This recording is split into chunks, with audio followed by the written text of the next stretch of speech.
it. But I often used to stop there. And this poem, the first one I'm going to read, comes from being there.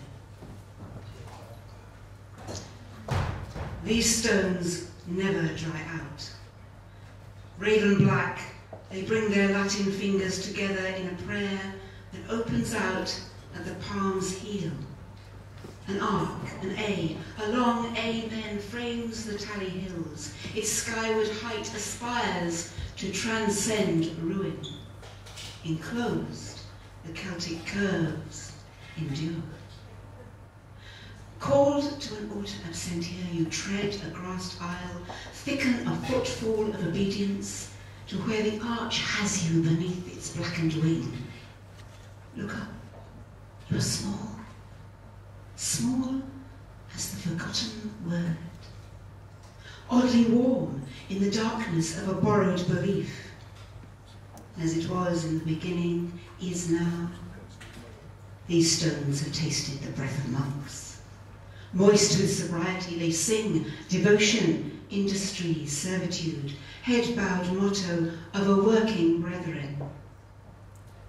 Next to the chapel, a small set of spiral stairs leads to a bell, sounding the late September sky. So, end of the sun, warmed for a while, feel the chill. Notice the disarray. Words and stones have tumbled, being carried away, yet within remains a desire to dwell, be inside the ever will be. The day is dampening down. Hardly any sound. Listen. A lipped mist sings a mute mass. Never enough breeze here to blow it away.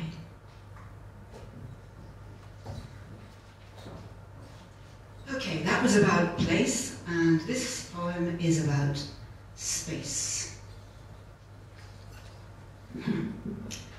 You will have learnt to stay in the room, stay in the garden, stay where I can see you, keep on the path, keep on the pavement, not to go steaming ahead, and walk tidy. You will know to keep to escalator left, walk on the inside, stay in line, queue, for you have been strapped into buggy, bouncer, car and plane, to computer screen, though not seen, not for safety, it's just the same. Did no one tell you the joy of running a tide line as far as forever? Have you never climbed grass mountains and rolled down kaleidoscope slopes, crossed daisied lawns barefoot, waltzed an empty village hall, leapt corner to corner, swept to centre stage, and come down front to take a call? Huh? Find a meadow, a beach, a heath, a market square at midnight, and float a fenceless space, run full pelt, or sashay across, or spin, or spring as high as a Maasai warrior, punch the air, kick your heels, fling your arms, and go, go! You can do it from your bed, even inside your head. Take a leap into the arms of where? Dare! There is no such thing as horizontal gravity.